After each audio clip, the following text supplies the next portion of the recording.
Broadcasting from the heart of the nation, the next generation in conservative talk radio. This is the Voice of Reason with Andy Hoosier. Well, yes, it is. What's up, my friends? Welcome into it. It is your post-Monday celebration. Greatest day of the entire week. You are setting that tone. You're getting ready for the Thanksgiving celebration.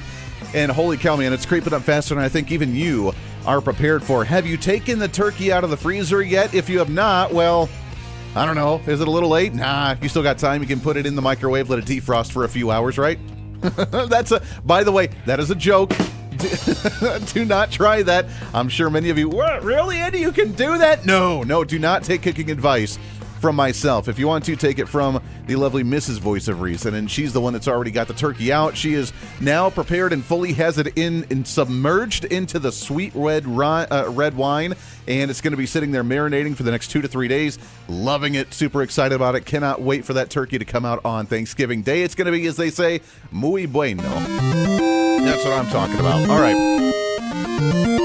First and foremost, welcome into the show. Great to have you here for a Tuesday, the post-Monday. I know you're getting ready for the holidays. We are as well, so we are super excited about it. But there is plenty to talk about. There's potential ceasefire conversation. If this happens, man, I don't know if it's going to. I'm not necessarily optimistic about the ceasefire potentially between Russia and the Ukraine. It sounds like Ukraine has agreed to it. They've tweaked a couple of the details within the bill. They've sent it over to Russia. I don't know if they will agree to those, but we'll see what happens. So we will break that down here for you in just a moment. Also, Gloria Giorno will be on the program. She is the author of the book Outcast. And as she talks about violence against the young conservative movement and ways that we can start dialoguing again, what's the state of the conservative movement moving forward? We'll get to all that and more on the program as we usually do our thing here. Do it live! Each and every day on the show with so many great radio affiliates across the nation. Before we go any further, I guess with the holidays and speaking of turkey, President Donald Trump officially pardoning the turkeys at the White House today. And let me just tell you, if you did not hear it, this was probably the best pardoning of any turkey. Now, you know me, I'm not much for the pardoning. And if I ever become president of the United States, instead of pardoning a turkey, I kind of want to pick the turkey that I want to eat at the White House. I kind of do it in reverse, but it's an ongoing tradition. President Trump, though, taking it to a different level today. Investigation by Pam Bondi and all of the people at Department of Justice, the FBI, the CIA, the White House counsel's office, and the Department of Everything. We have a Department of Everything. You know what that is? I think that's called the White House. Into a terrible situation caused by a man named Sleepy Joe Biden. He used an auto pen last year for the turkey's pardon. So I have the official duty to determine, and I have determined that last year's turkey pardons are totally invalid. Whoa. As are the pardons of about every other person that was pardoned other than, where's Hunter? No, Hunter's was good. That was the one pardon, Pam, that was good, right? The rest of them are all invalid. I don't know what the hell you're going to do about that, but now we're going to take a little of the joking. That is a mess. But they're hereby null and void. The turkeys known as Peach and Blossom last year have been located, and they were on their way to be processed. In other words, to be killed. But I have stopped that journey, and I am officially pardoning them. And they will not be served for Thanksgiving dinner. We saved them in the nick of time. This one has plenty of time, but they were saved in the nick of time. Okay, I have to say, President Trump, outside of the wittiness of Ronald Reagan back in the day, Donald Trump is probably the wittiest, most comical, lighthearted guy out there. And that says something for a guy that has been completely browbeaten day in and day out from the media, day in and day out from the Democrats. The comments about being a Nazi and a fascist and an authoritarian and all this other garbage. And he goes out there and starts making jokes and takes shots at Joe Biden, takes shots at Chuck Schumer, Nancy Pelosi, officially pardons the turkeys, talks about the auto pen. Overall, that's a win right there in my book. Well done. Well done, President Trump. The ongoing tradition continues with the pardoning of the turkey and doing it in a much more fun fashion. That is pretty great. So well done. And the turkeys that were pardoned last year, null and void, but Donald Trump saves them at the end of the day. You would think PETA would be very happy about that, right? They would be winning. Yeah, they'd be happy about Donald Trump pardoning the turkeys and repardoning the ones that needed pardon from last year. Yeah, there you go. All right, let's get into what's trending. What's trending today? I'm sorry, I find it hilarious. I think it's really great. All right, big news today. If you have not heard, Fox News had a breaking story earlier today.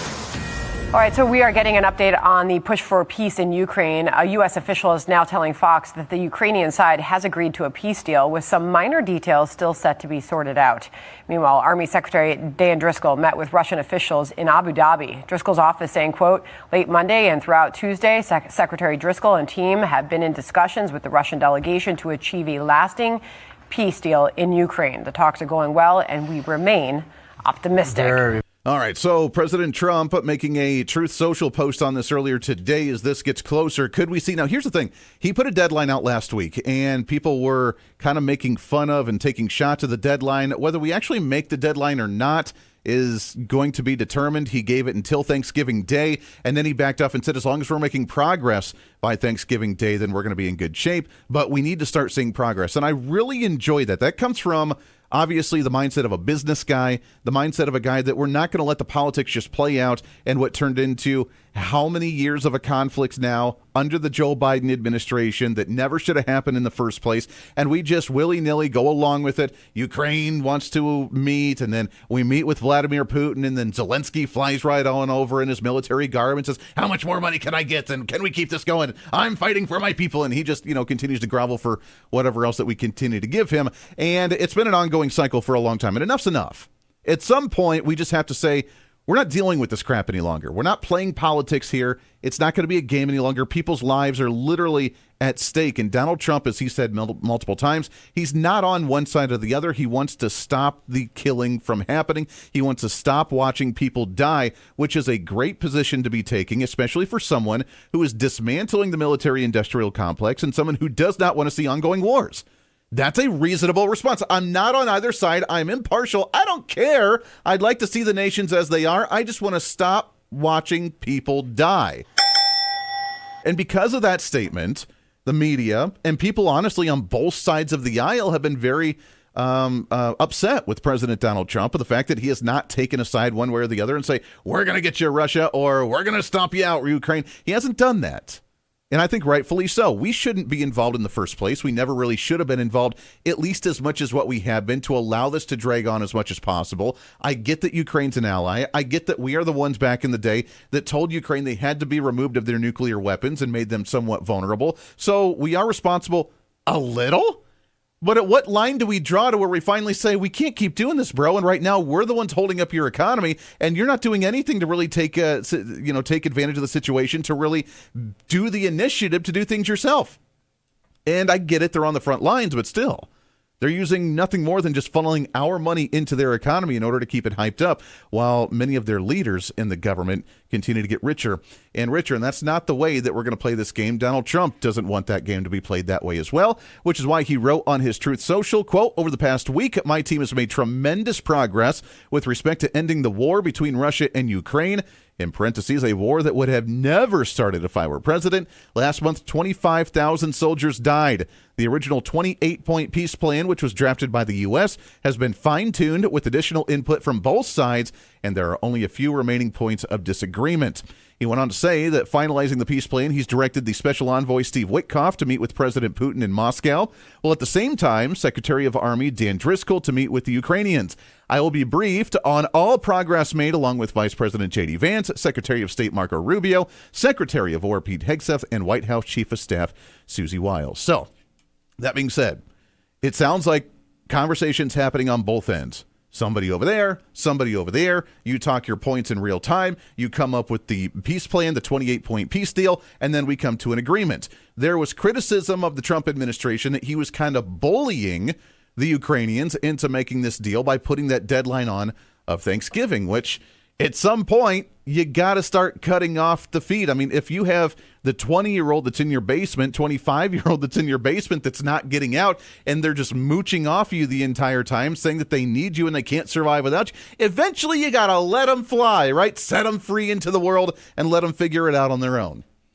And I get it, the economy's tough according to some, and you can't do that, Andy. That's terrible. How dare you? But, hey, at some point, you have to kick them out of the basement and say, hey, you have to go off on your own and do your own thing. The Ukrainians, while I get it, they're in a time of turmoil, if I can speak today, and looking for as much help as possible. Understand that, but at the same time, we can't support the entire war ourselves as the United States, which is absolutely insane. So, yeah, we have to put pressure on. And Donald Trump said, let's set a deadline. And look what happened. Now we're seeing the preliminary agreements to this. Now they have refined it, and we'll see whether the Ukrainians who have apparently agreed onto it, but Russia has not quite agreed to the new changes as of yet. And with the criticism that they haven't been part of this process is just factually untrue. I would point any critics to the words of the Ukrainians yesterday, in which they said that they feel very positive about this plan. They've been very involved. They have had direct input on the language of this plan, and that we are in direct communication and correspondence with them. Any idea, let me just finish with this, the idea that the United States of America is not engaging with both sides equally in this war to bring it to an end is a complete and total fallacy.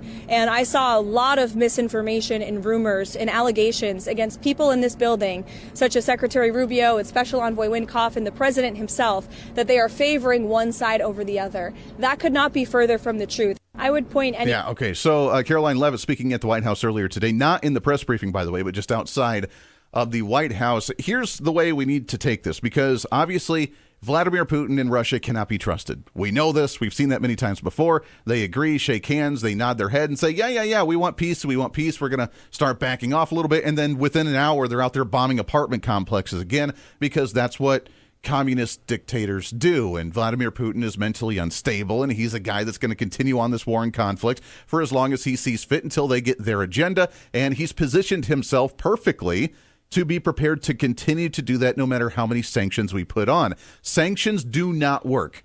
Joe Biden putting on more sanction and a slap on the wrist against Russia and Vladimir Putin and all his chiefs and all his military leaders and all his government leaders didn't work. They were prepared for that.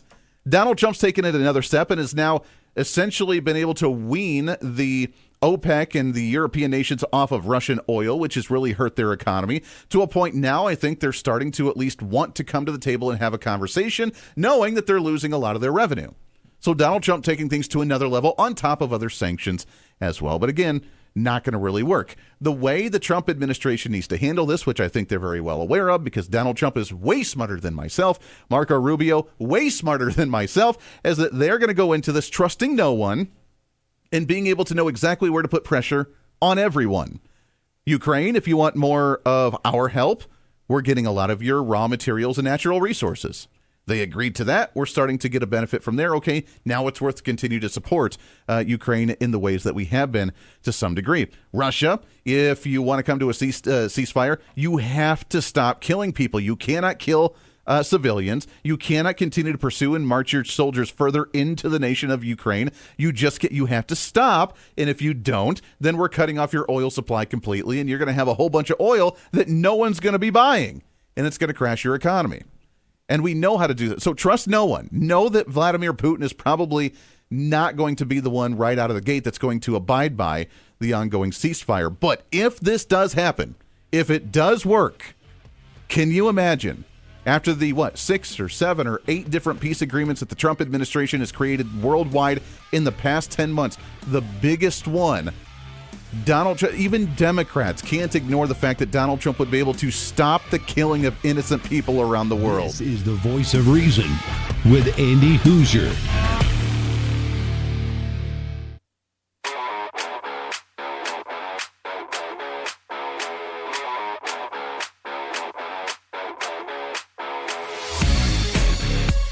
When reason meets radio.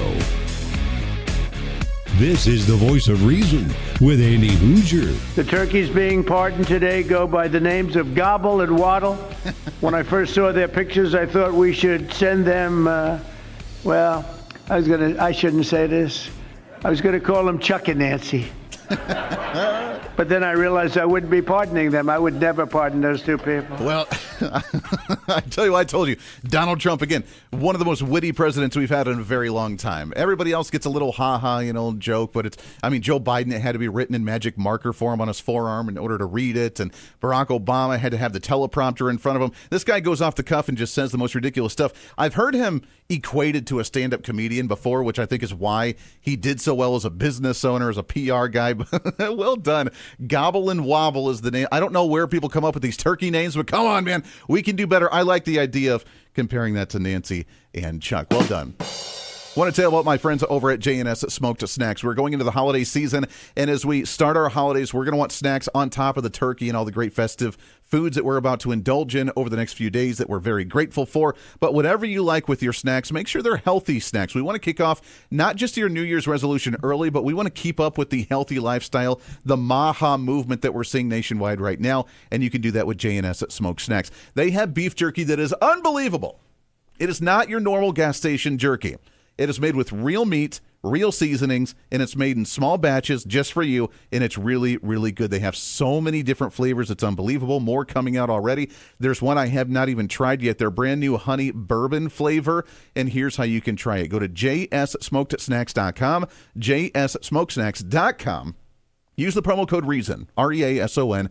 When you do, you can choose any 4 beef jerkies, any flavors that you want to, any 4 packs for $47.45. They will get it sent off to you right away. They make it in small batches, so even if you have to wait just a couple days for them to ship it, they're probably in the process of making it fresh just for you. Go to jssmokesnacks.com, use promo code REASON, and get your 4 packs of beef jerky for only $47.45. All right, speaking of, let's shift gears a little bit here. The concern we talked about yesterday, Marjorie Taylor Greene, the potential wreaking of the MAGA movement, and conservatives that are upset with the Trump administration focusing too much on foreign policy. Look, if this is a way to end peace or a way to end conflict around the world with the Russia and Ukrainian conflict right now, I would say that's worth investing time and effort into, right? However, there seems to be some rumors mulling around, whether it's true or not. This one hat tipped to Vanity Fair on this story, that Marjorie Taylor Greene may not be the only one that's considering leaving office as a Republican, not just as member of Congress, but as a Republican. Say what? According to Vanity Fair, there's a statement to Punchbowl News reporters saying that the entire White House team has treated all members of Congress like garbage, and Mike Johnson has let it happen because he wanted it to happen. Now, I don't know that to be true. This is Vanity Fair. This is Punchbowl News.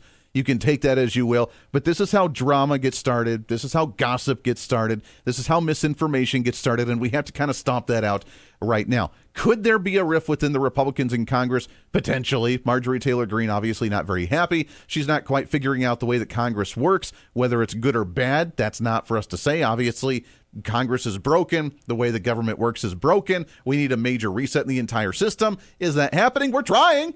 It's going to take some time, but you can't overturn an entire battleship overnight. So, yeah, it's going to take some time to try and weed out the bad apples here. But according to them, they say the White House team is treating members of Congress like garbage, quote unquote, and that Mike Johnson's allowing it to happen because they want it to happen. Now, put this into context with another story that we had just found about how there are bills being put up onto the House and Senate floors that many members of the establishment leadership don't want to happen, like banning insider trading that Anna Paulina Luna's pushing and some of these other bills. We're pushing those because we're aware of them now, and that the establishment, the way the system has been done before, is starting to crumble before our eyes. And as far as I'm aware, that's kind of a good thing, isn't it? That's what we wanted. We didn't want the deep state to keep doing the same old every day. We wanted the upset, and if people can't handle the pressure, they need to get out of office. Marjorie Taylor Greene's, I think, leaving just a little bit prematurely, and that's really sad. Lots more coming up. Stay here. This is the Voice of Reason with Andy Hoosier.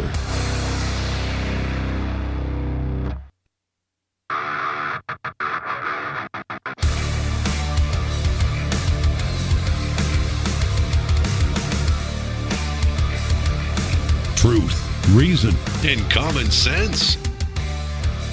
This is the Voice of Reason with Andy Hoosier. I'm grateful that the court ended the case against me, which was a prosecution based on malevolence and incompetence.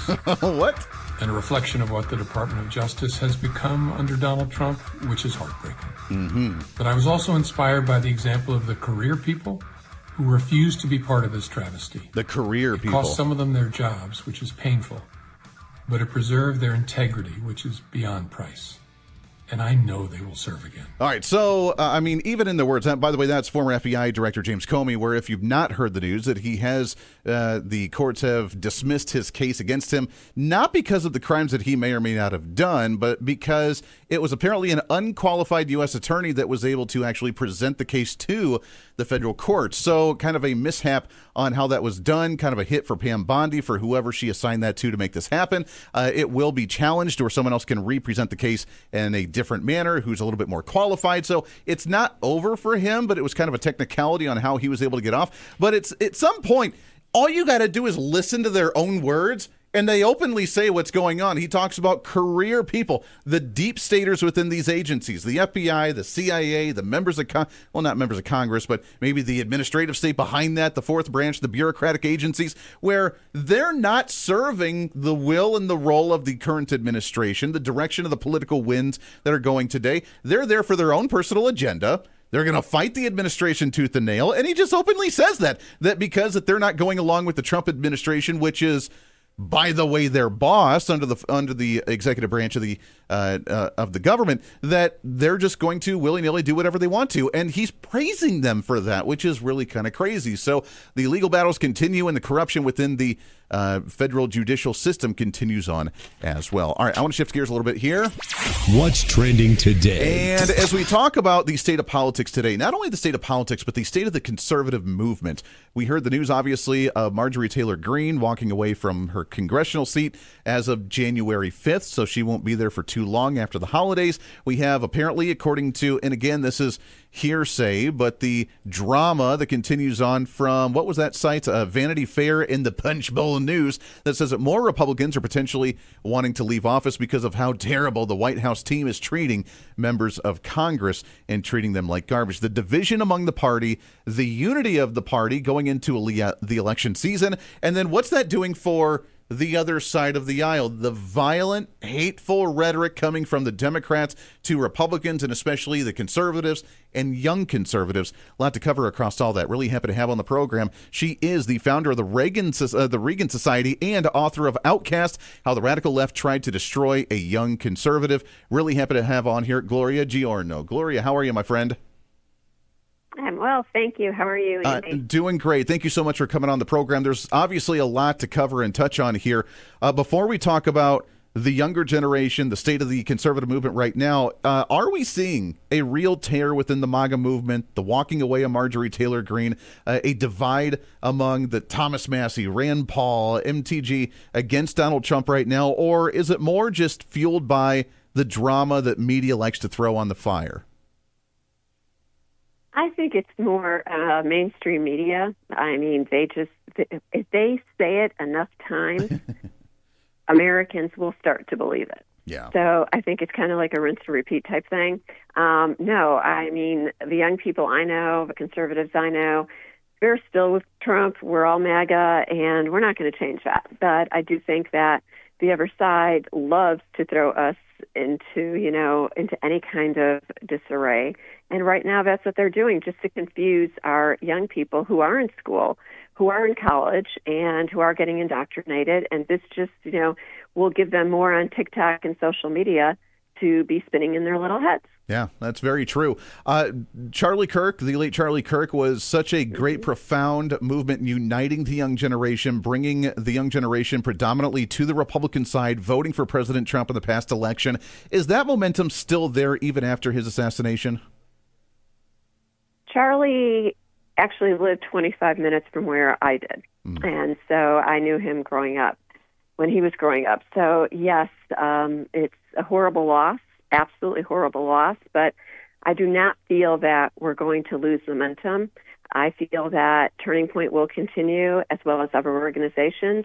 I think that it took 5 years. I wrote my book in 2020, and my son was escorted by police officers on a college campus, a Christian college campus. Wow. And he had death threats, and 5 years later, here we are, Charlie is dead. Yeah. So I do not think that this movement is going away. I think, unfortunately, Charlie's death is a wake-up call.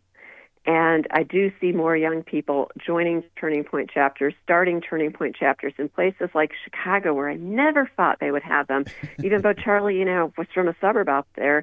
But nobody thought they would be starting like they are in blue cities, and they really are. So I think there is a momentum there, and I hope it continues. The violence that we're seeing, the intolerance from the other side of the aisle, because apparently you and I, we're Nazis, we're totalitarians, we're authoritarians, we're fascists, and therefore they're justified in silencing us, which ironically is actually the fascist thing to do. But because we're so fascist, they have to silence our views. Are they turning violent? Are they turning intolerant because that's their platform? Or is it just because they see the fact that we are winning and our momentum's growing and they have to do something about it? No, I think that's their platform. I think the left has always played dirty, and I've always said we need to take a page out of their playbook in order to win. But they've always played dirty. It's nothing new. I've been around a long time. I've been in politics since 1984. My first campaign was Reagan-Bush back when I was in college. And the left has always played like this. We're always looking for something. They like to stir up drama, and the media goes along with it. Yeah. And that's what makes it so difficult for us to be able to engage Republicans in politics, because they just destroy it for everyone. And I did live in a communist country, so yes, when you say all those things, they are all true about true communists. They're not you and I. That's what you described. Those are Democrats. Those Right. are the Marxists. Those are the fascists. Those are the socialists. Those are all communists. Yeah. The unfortunate part is, how do we engage in that? I mean, this program, so many other conservative programs, some are very, closed off. Let's stay in the echo chamber. Let's rally the troops. Let's get us going, there's a need for that. I like to have conversation. I love to have debate. Charlie Kirk loved to have debate when there was an opportunity for it that was really starting to win the minds over. Is there still an appetite for that? If the party on the other side is becoming so intolerant, so angry, so violent because of anybody that disagrees with them, is there still an appetite in society to have a rational conversation and maybe at least not even win people over, but really just maybe plant the seed to say, hey, think about it a little bit different way and then get back to me later when you mull it over and think about it, whatever. Is there a way to actually have a rational conversation nowadays? Well, it's so funny you would ask me that. Last night, the Reagan Society presented a panel discussion with freedom fighters between the ages of, we had 3 of them, 2 young women and 1 man. They are between the ages of 21 and 31. And they each spoke on a topic, and they were asked questions by an audience. And we had a great audience. And so, yes, the panel discussion, I moderated it, and we talked about the Second Amendment. We talked about traditional feminism, not the extreme that the left has it, not glamorizing it, not making it, the sexy thing, but we talked about what that true feminism is. We talked about the Bible. We talked about putting God back in our schools. We talked about indoctrination. So, yes, I do believe that through organizations like Turning Point, like the Reagan Society, which is very small compared to Turning Point extremely, but we're growing. Yeah. And what we do is we bring in conservatives or Republicans to speak, but we keep it affordable. If you're under the age of 40, you pay $25. If you're over the age of 40, you pay $50. So that's affordable for everyone, because that's a problem we do have as Republicans, as conservatives. Sure. Our events are significantly higher priced, and unfortunately, the average voter can't afford it. So Border Czar Tom Homan actually launched my group for me.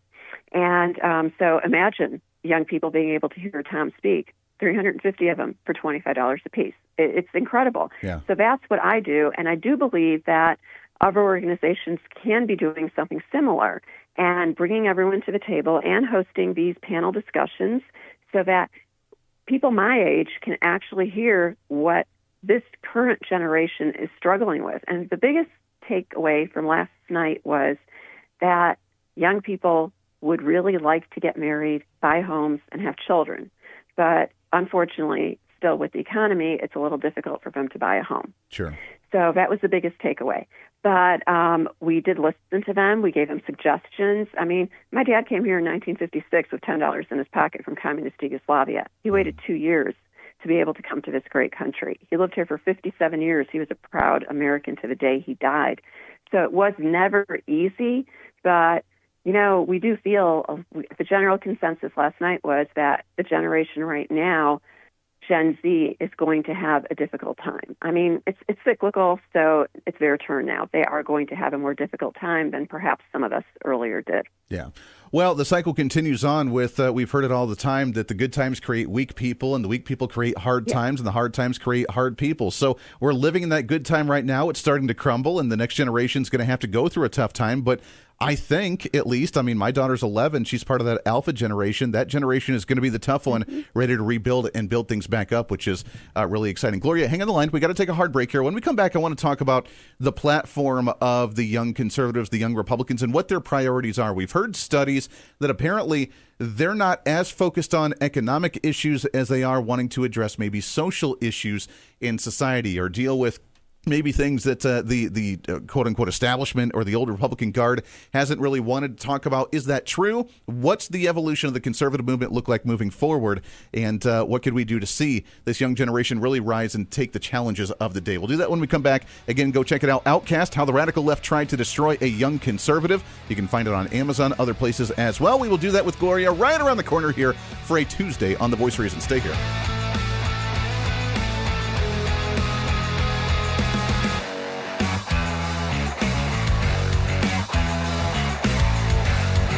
This is the Voice of Reason with Andy Hoosier.